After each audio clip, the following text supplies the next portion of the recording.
Hello and welcome to Games from Folktales, a podcast that mixes historical research and tabletop role-playing settings. I'm your host, Timothy Ferguson. Today, what's a Sampo?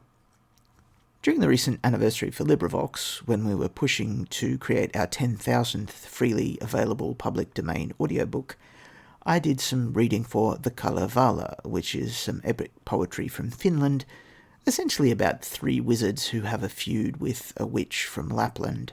During the slightly convoluted story, one of the wizards marries the witch's daughter, and in exchange for that privilege he uses materials that the witch provides to create something called the Sampo.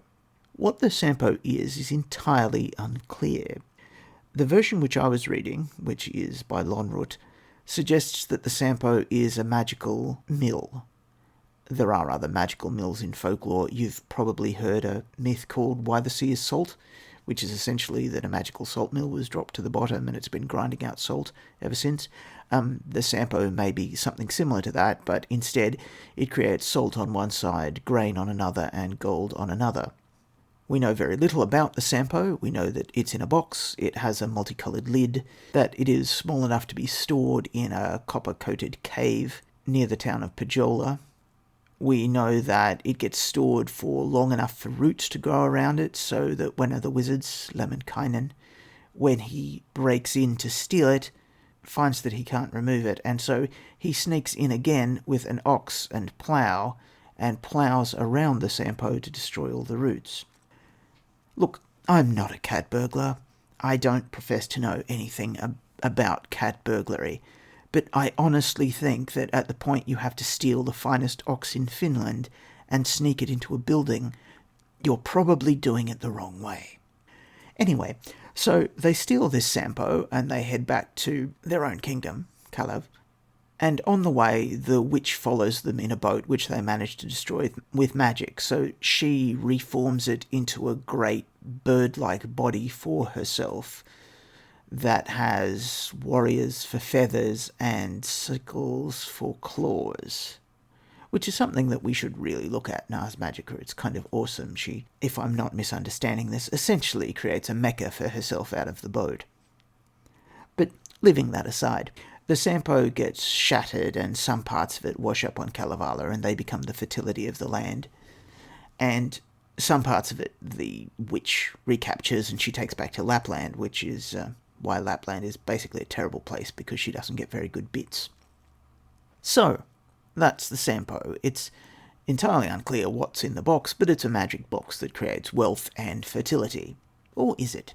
Because some other people suggest that Lonrut was wrong when he said that it was a magical mill. They suggested that it was a world tree. So, when Lemminkainen frees the Sampo from the roots by taking an ox of virtue and the finest plough in Finland and drawing the plough around it to cut the roots off. Maybe he's not freeing a box, maybe he's actually chopping a tree down. Maybe for him the plan was always that the Sampo would be broken into pieces and that the pieces would be scattered over his kingdom, because when it happens, the senior magician who is there, Väinämöinen, is not sad at all. It's pretty much exactly what he wanted, which, at least to the rest of us, who are looking on thinking, no, it's a box that makes gold and food and salt, seems really bizarre. The world tree is an idea that turns up a couple of times in Ars Magica. The Hungarian shamans believe they had a world tree and believe the world tree was moved or destroyed when Christianity arrived, which would have been really unfortunate for shamans who were at that time up the world tree in the magic realm, because they wouldn't have been able to climb back down again. House Creaman creates a world tree. That is, they create the Axis Magica, which is much the same thing. It's an elevator to the magic realm, a form of spiritual enlightenment. It's a place where you can be connected with the underlying mechanisms which run the universe.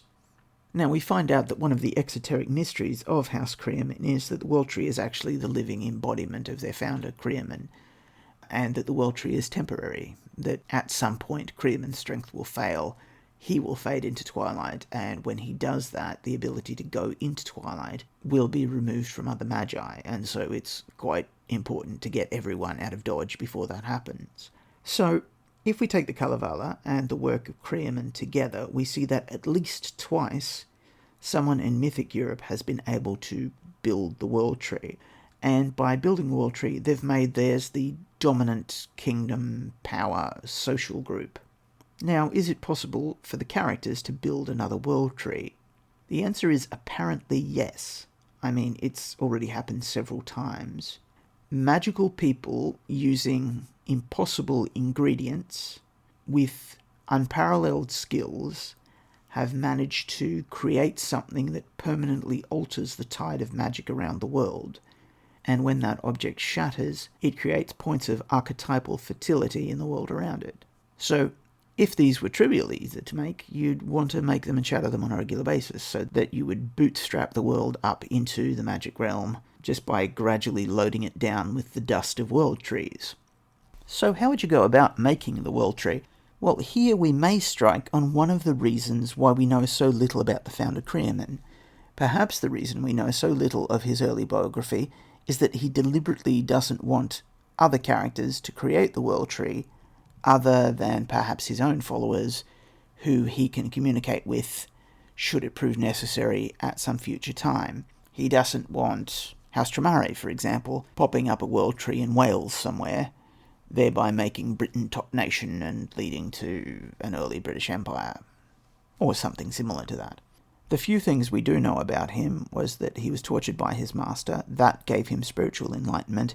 It also drove him, because he believed in reincarnation, to want to break the wheel of time and get everyone out of the world. The stringent, somewhat ascetic practices undertaken by the Creamin cult are his gentler way of dealing with his apprentices, giving them the same initiations that he had without the torture, ritual scarification, and so on that he himself suffered. His name, Creamon, seems to have a certain Egyptian feel to it, although that may be deceptive. He claims a certain descent from Empedocles, who was a magician active in the ancient world who eventually committed suicide by jumping into Mount Etna, or wished people to believe that he had, and left one of his sandals on the slopes of Etna. Other than that, we know nothing much about him, except that he's one of the founders who's still around, in the sense that his consciousness is intact and in some sense is linked to those of the Cave of Twisting Shadows, that it's an enormous genius locus. So the third magician, the one who makes the Sampo, is called Ilmarinen. He is a blacksmith. He is the finest blacksmith in the world. When the sun and the moon are stolen by the witch Louhi, he tries to make new ones out of gold and silver. It doesn't quite work out for him, because apparently that doesn't work, according to the senior wizard, Väinämöinen. But Ilmarinen seriously believes that it's possible, seriously thinks that it's within his competence to create a new sun and a new moon for his people. So if Creamin was using the same system, where did he grab a peerless smith? Now, it seems strange he comes from somewhere around Etna, which is one of the forges of Hephaestus. If you were looking for a perfect smith, you could conceivably find one there. For example, the Golden Women of Hephaestus are still theoretically around somewhere, and know everything he knew because they were his forge wives and assisted him in all of his projects. Possibly it was one of them. Maybe Creamin himself was a master smith and we just don't notice because he approached it in some sort of weird spiritual sense.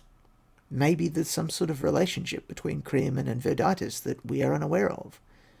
Now, as to the question of what the materials were that were used to construct the Sampo, this is something that we can't be sure of. The folklore that I'm reading for this seems to indicate that the Sampo is made out of some very mundane items. A drop of milk, a grain of corn, although remember we mean wheat in this case, probably not North American maize, a tuft of wool, a sliver of a distaff, things that represent, well, fertility and vitality. My suggestion is this. These are peerless items which have been drawn out of the world of forms and placed into the mundane world so that they can be replicated.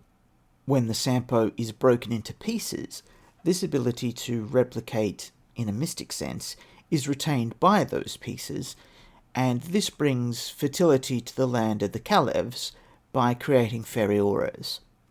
how does a character get to the realm of forms so that they can take a perfect grain of wheat, a perfect tuft of wool, and so on?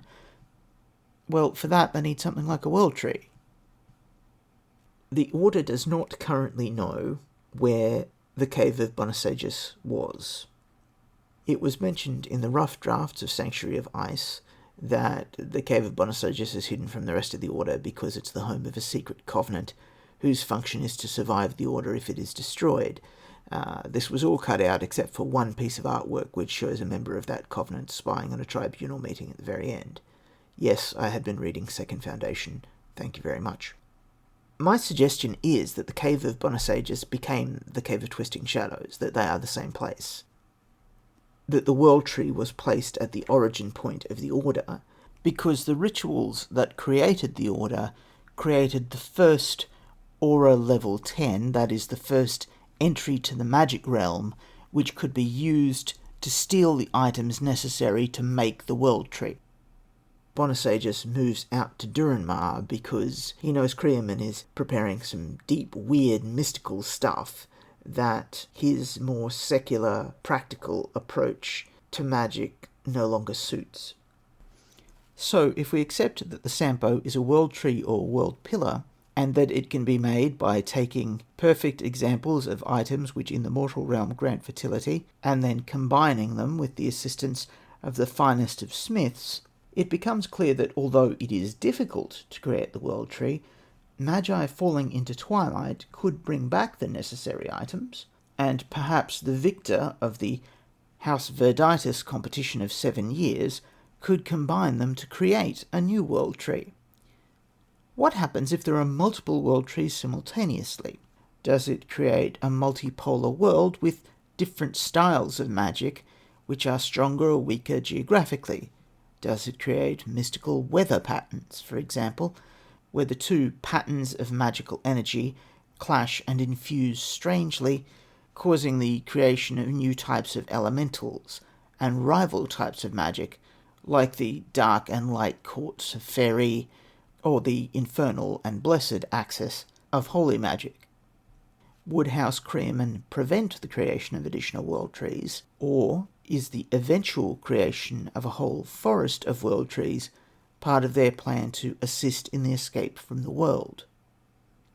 Is it perhaps their great plan that next time the world tree will be planted in an inverted form, so that the trunk is in the magic realm, and its many leaves and branches emerge into spaces in the mundane world, each of these allowing an avenue out of reality and into the mystical refuge beyond?